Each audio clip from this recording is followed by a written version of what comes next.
What you've just seen is The Legend of Zelda Skyward Sword HD. Bro, the final exam is just a piece of paper. The system wants you to believe it matters, but it doesn't mean you're being brainwashed, bro.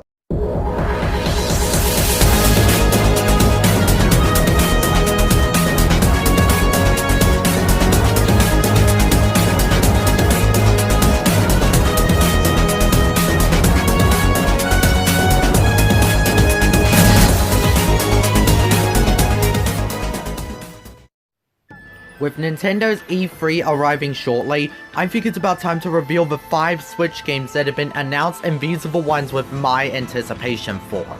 I'll sure as hell get around to PS5 ones as well, but for now, we're sticking with the Nintendo Switch.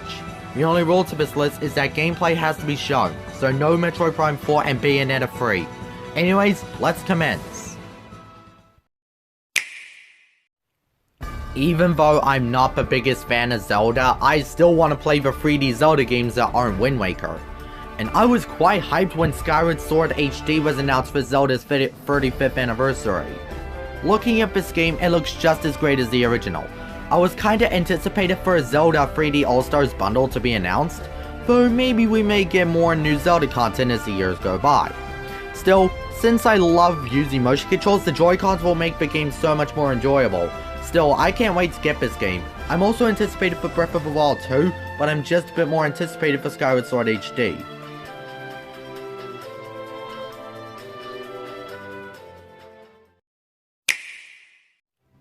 If it wasn't for Mario and Rabbids Kingdom Battle, I may have never gotten into RPGs. This game is one of the 2 Switch games I got when I got my Switch for Christmas.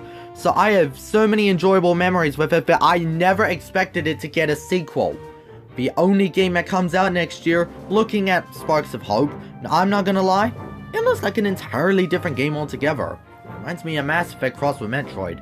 At any rate, inspecting the gameplay, it looks like you'll have a little bit more freedom in most areas, and Rabbid Luigi's outfit looks exactly like Luigi's. Looking at Rabbid Luigi's outfit in Kingdom Battle, I really didn't like it. But now it looks magnificent. The characters get new weapons and even a new villain called Cursa, and they even introduced Rabbid Rosalina and Rabbid Luma. This is a Mario game I never expected to happen.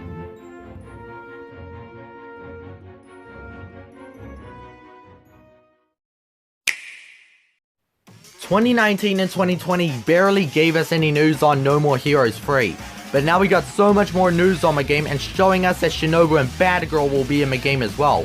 The No More Hero assassin Travis Touchdown returns, only this time, he has to save the world from aliens, and did I also forget that Travis also has a freaking Iron Man-like outfit? Every time I hear more and more on this game just oozes for me to go buy it. I've been wanting to play the No More Heroes series since Alex, Josh, Rabbid Luigi, and whatnot praised this series tons back in the day, and thanks to No More Heroes 3's reveal as well as the 2 No More Heroes games ported to the Switch, I'll finally get to play like a badass.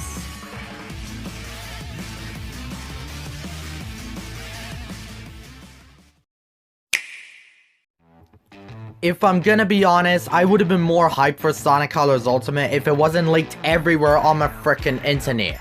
But that doesn't mean I'm not hyped for this game, as the new content that got announced for this game is spectacular.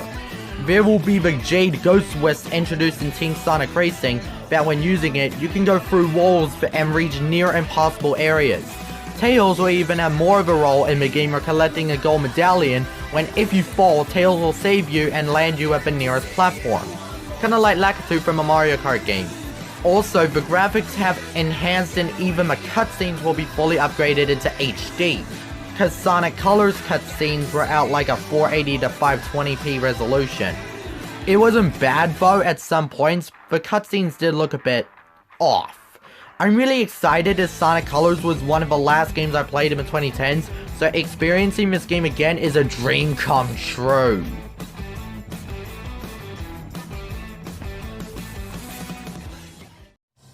Alright, before we get to my most anticipated Switch game, let's take a look at some honorable mentions. Splatoon 3, post-apocalyptic games are great. Breath of the Wild 2, I'm still excited to see what new content will be revealed. Project Sonic 2022, hell yes! Shin Megami Tensei 5, The main SMT series never interested me too much, but SMT5 somewhat gained my interest. And Pokemon Legends Arceus, an open world Pokemon game as well as it telling the origins of a series, shut up and take my money. Every time a main series Pokemon game, whether original or remade, was announced, I had to track and follow the news about what new stuff the games have to offer. And Pokemon Brilliant Diamond and Shining Pearl is the Nintendo Switch games I'm following and anticipated at this point. A lot of people are complaining that this game's graphics look too cheapy and off. Yeah, I did have that complaint, but even then it won't stop me from getting excited.